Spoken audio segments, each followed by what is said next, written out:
अर्धकुंवारी, महिमा है जिसकी बड़ी न्यारी, गर्भजून गुफा यहाँ है, कथा है जिसकी सारी। Hello guys, welcome to part 2। तो फर्स्ट पार्ट में मैंने आपको बताया था झांसी से कटरा स्टेशन तक का सफर। अगर आपने नहीं देखा है तो जल्दी से देख लो। तो गाइस रेडी होकर हम निकल आते हैं अपना RFID कार्ड बनवाने, और RFID कार्ड के लिए लगी थी इतनी लंबी लाइन, तो हमने सोचा कि यार कुछ ना कुछ और भी तो सॉल्यूशन होगा। फिर थोड़ी पूछताछ करने के बाद हमें पता लगा कि बस स्टैंड के पास दुर्गा चौक पर भी एक RFID सेंटर है, जहां बहुत कम भीड़ होती है, बहुत कम लोगों को पता होता है, इसलिए तो हम लोग भी वहां चले जाते हैं। और लगभग आधे घंटे में हमारा RFID कार्ड बन गया था। फिर हम लोग ये डंडा और पट्टी खरीद लेते हैं इस चढ़ाई स्टार्ट करने से पहले, क्योंकि ऊपर इसके रेट डबल और ट्रिपल होने वाले थे। तो यात्रा स्टार्ट करते ही सबसे पहले हमें मिली ये मन्नत वाली जगह। कहते हैं यहाँ पर सच्चे मन से अपनी मन्नत मांगकर ये पट्टी बांधते हैं तो माँ आपकी मन्नत जरूर पूरी करती हैं।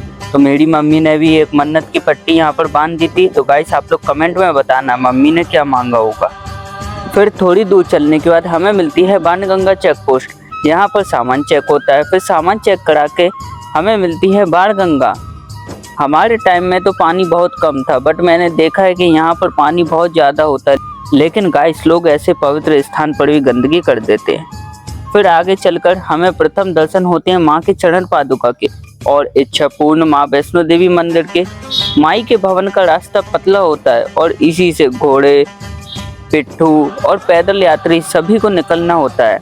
गाइस यहाँ के फोटोग्राफर्स ने तो अपने स्टूडियो में माँ का ऐसा दरबार बना रखा था जो बिल्कुल रियल लग रहा था। फिर हमें देखने को मिलते हैं इतने अच्छे व्यूज़, जहाँ फ़ोटो क्लिक करे बिना तो हम रह ही नहीं सकते थे। फिर धीरे धीरे माई का नाम लेते हुए हम लोग आगे बढ़ते हैं। जोर से बोलो, सारे बोलो, सब मिल बोलो, और जोर से जयकारा शेरावाली जात। और इसी बीच हमें मिलते हैं ढोल। माँ के दरबार में आने की खुशी में मम्मी पापा अपने आप को रोक नहीं पाए और जैसा आया वैसा डांस कर लिया। और धीरे धीरे आगे बढ़ते हुए शाम हो गई थी और रात में कटरा लाइटों की रोशनी से ऐसे जगमगा रहा था कि मैं आपको बता नहीं सकता। फिर लगभग 6 से 7 किलोमीटर चलने के बाद आती है अर्धकुंवारी, महिमा है जिसकी बड़ी न्यारी, गर्भजून गुफा यहाँ है, कथा है जिसकी सारी। कहते हैं माँ ने 9 महीने यहीं पर बिताए थे और फिर माँ भवन में विराजमान हुई थी। तो गाइस अगर आपको भी दर्शन करने हैं इस गुफा के तो जाते टाइम ही पर्ची बनवा लेनी है। यहाँ नंबर बहुत देर से आता है और लौटते टाइम आपको दर्शन हो पाएंगे। तो हम भी पर्ची बनवा लेते हैं और यहीं पर थोड़ा रेस्ट करते हैं। तो गाइस गर्भजून गुफा की पर्ची बनवाकर और थोड़ा रेस्ट करके खाना खा पी के हम फिर से अपनी चढ़ाई स्टार्ट कर देते हैं। और कहा जाता है कि अगर आप माँ के दरबार जा रहे हैं और आपका अपना घर नहीं है और आपका अपना घर बनाने का सपना है तो यहाँ पर एक पत्थरों से छोटा सा घर जरूर बना के जाएं और माँ से प्रार्थना करें। तो मेरी मम्मी ने भी यहाँ एक प्यारा सा घर बना दिया। और गाइस ऊपर से कटरा का जो व्यू नजर आ रहा था ना, मानो पूरा कटरा लाइटों से जगमगा रहा हो। फिर गाइस धीरे धीरे लोगों से बातचीत करते हुए माई का नाम लेते हुए हम फाइनली माँ के भवन पहुंच गए।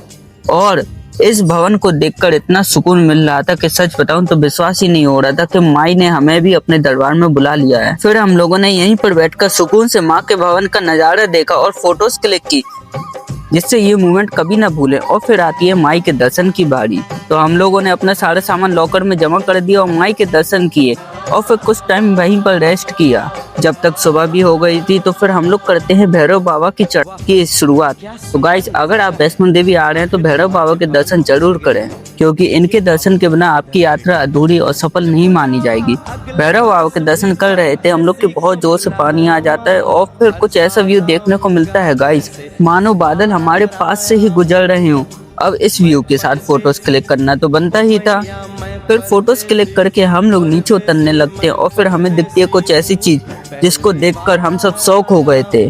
तो गाइस वो मैं आपको बताने वाला हूँ नेक्स्ट पार्ट में। अगर आप चैनल पर नए हैं तो जल्दी से चैनल को सब्सक्राइब कर लें। मिलते हैं नेक्स्ट ब्लॉग में।